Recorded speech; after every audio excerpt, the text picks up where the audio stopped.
Jail में इमरान खान हैं आजकल, आपको यकीन था इमरान खान जेल काट लेगा इस बहादुरी से या इस हिम्मत से? नहीं, मुझे यकीन नहीं था कि इमरान खान जो है वो इतनी बहादुरी से जेल काटेगा। वजह उसकी ये थी कि जब पहले वो मुशर्रफ दौर में गिरफ्तार हुए थे और डीजी खान जेल में गए थे, तो वो मुझे बहुत से लोगों ने बहुत सी कहानियां सुनाई कि ये हो गया वो हो गया। तो उसके बाद जिस तरीके से इमरान खान बहुत ज़्यादा इंट्रेंच्ड थे इंटेलिजेंस एजेंसीज के साथ एज प्राइम मिनिस्टर, बहुत ज़्यादा करीब कुर्बत थी उनकी, ठीक है ना। इवन वो अपने एमएनएस को भी आईएसआई के जरिए कंट्रोल करते थे। तो मुझे लगता था कि ये इनकी वक्ती लड़ाई है, ये बहुत जल्दी इनकी सुलह हो जाएगी। तो ये जिस तरह नवाज शरीफ ने कंप्रोमाइज़ कर लिया और बाहर चले गए, तो इनका भी कोई ना कोई कंप्रोमाइज़ हो जाएगा। लेकिन मेरी तवक्को के बरअक्स इमरान खान को बार बार पेशकश की गई, लेकिन उन्होंने कोई कंप्रोमाइज़ नहीं किया। और ये आपको मानना पड़ेगा भट्टी साहब कि जेल तो उसने बड़ी बहादुरी से काटी है। जेल में आपका वैसे क्या ख्याल है? नहीं, इसमें कोई शक है, कमाल काटी है जेल।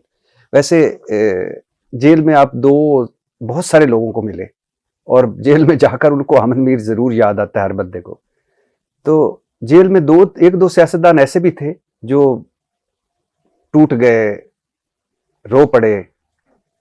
देखें, मैं आपको बता देता हूँ, कोट लखपत जेल लाहौर, अडयाला जेल रावलपिंडी और अटक जेल, मैं बहुत से सियासतदानों को यहाँ जाके मिलता रहा हूँ।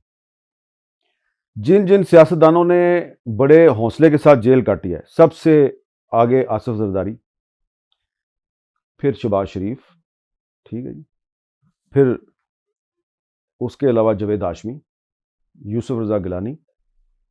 नवाज शरीफ साहब को मैं जेल में मिला नहीं हूँ, कोशिश मैंने की लेकिन मेरी कोशिश कामयाब नहीं हुई, तो इसलिए मैं उनके बारे में कुछ नहीं कहता। हाँ, मरियम नवाज ने भी बड़ी हिम्मत के साथ जेल काटी, और हनीफ अब्बासी साहब, पता है रात को 11:15 बजे मेरा और आपका बीपर हुआ था इसी हाँ, पे। हाँ।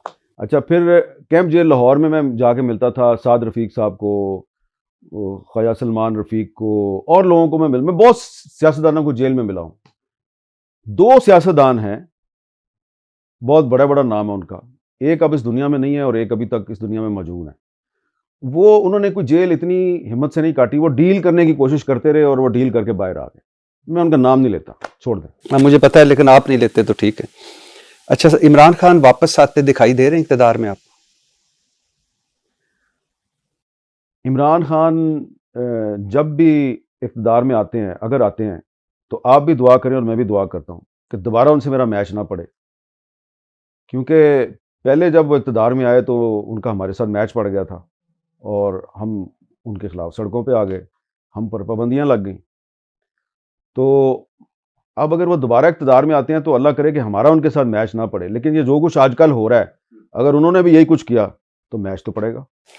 सियासी जमातों में जमहूरियत क्यों नहीं पनप सकी, क्यों नहीं आगे बढ़ सकी? इसलिए कि जो फौजी डिक्टेटर और इस मुल्क की खुद सर इंटेलिजेंस एजेंसीज हैं, वो बड़ी मक्कारी और अय्यारी के साथ सियासी जमातों को अंदर से तोड़ती हैं, उनमें फॉरवर्ड ब्लॉक बनाती हैं, और जिन सियासी जमातों में जमहूरियत होती है उनको भी नहीं बख्शती, जिनमें जमहूरियत नहीं होती उनको भी नहीं बख्शती।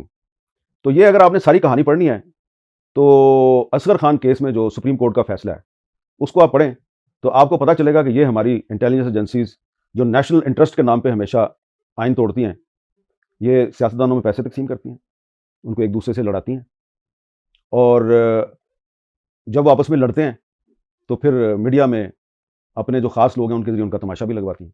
आपको कई दफ़ा भी मैंने आपसे सवाल पूछा कि ओहदों की भी ऑफर हुई, आपको प्लाट की भी ऑफर हुई, आपने लिए ओहदे या प्लाट?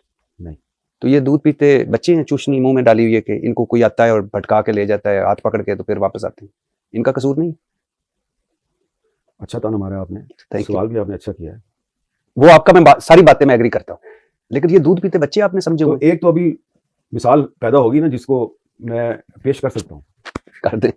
इमरान खान के पास भी गए ना बार बार, हाँ, डील लेके गए ना, हाँ, तो नहीं की, इनकार किया ना उसने। हाँ, तो चलो एक मिसाल तो आ गई ना हमारे हाँ, पास। कल का मुझे नहीं पता, हाँ, आज की बात कर रहा हूँ